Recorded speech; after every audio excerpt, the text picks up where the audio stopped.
শিলিগুড়িতে অনুষ্ঠিত হল Himalayan hospitality and tourism development নেটওয়ার্কের দ্বিবার্ষিক সাধারণ সভা। শনিবার শিলিগুড়ির একটি বেসরকারি হোটেলে আয়োজিত এই সভায় উপস্থিত ছিলেন রাজ বসু, সুরজ পেরিওয়াল, শুভাশিস চক্রবর্তী সহ কলকাতা, আন্দামান, ত্রিপুরা সহ বিভিন্ন জায়গা থেকে আসা পর্যটন ব্যবসার সঙ্গে যুক্ত বিশিষ্টজনেরা।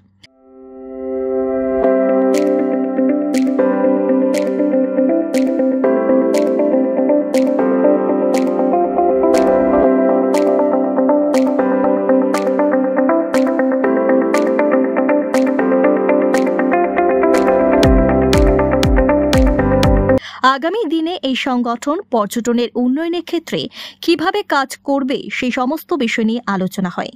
নতুন প্রযুক্তির মাধ্যমে পর্যটনের উন্নয়নের স্বার্থে নতুন প্রজন্মকে এগিয়ে আনার বার্তা দিয়েছে সংগঠন। এই বৈঠকের মধ্য দিয়ে পুরনো কমিটি ভেঙে নতুন কমিটি তৈরির বিষয় সুনিশ্চিত করা হয়।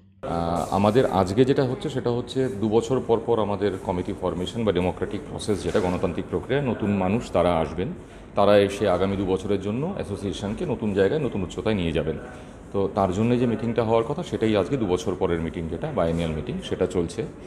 এখানে আমাদের মধ্যে এই পর্যটন শিল্পের সঙ্গে জড়িত যারা খুব সিনিয়র মানুষ, যেরকম রাজ বসু রয়েছেন, সুরেশ পেরিওয়াল সাহেব রয়েছেন, শুভাশিস চক্রবর্তী রয়েছেন, ইভেন সুমি যশস্বী গ্রুপের যিনি এমডি সাদীপ লামা তিনিও রয়েছেন। আর তাছাড়া আরও বিভিন্ন ফ্র্যাটার্নিটি থেকে আমাদের যারা মেম্বার্সরা আছেন, তারা কেউ কলকাতা থেকে এসছেন, কেউ আন্দামান থেকে এসছেন, কেউ ত্রিপুরা থেকে এসছেন, শিলিগুড়ি আছে অবশ্যই। তারা সবাই একসাথে মিলেই পুরো মিটিংটা কমপ্লিট হচ্ছে। এটা একটা লম্বা প্রসেস। সকালবেলা এখন ইনাগুরাল সেশনটা চলছে। এটা এখন অনেকগুলো ফেজে ফেজে হবে। এটার পরে মিটিং হবে, তারপরে মেম্বারদের ডিসকাশন হবে, সেক্রেটারিয়াল রিপোর্ট জমা পড়বে লাস্ট 2 বছরে কী কাজ হয়েছে, ফিনান্সিয়াল রিপোর্ট যেটা হয়, অডিটেড রিপোর্ট যেগুলো, যে কত টাকা এসেছে, কীভাবে খরচা হয়েছে, কোথায় হয়েছে, সেগুলো সব কমপ্লিট হয়ে গিয়ে নতুন কমিটি সিলেকশন করবার বা ইলেক্ট করবার যে প্রসেস, সেটা তারপরে শুরু হবে।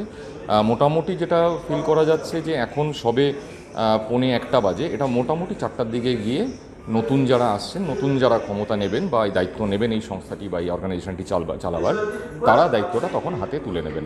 এবং আমরা চাইছি এবছরটাতে আরও নতুন ফ্রেশ মুখ, বাচ্চা, একটু জুনিয়র, তারা আস্তে আস্তে উঠে আসুক, কারণ তারাই ভবিষ্যতের চালিকা শক্তি।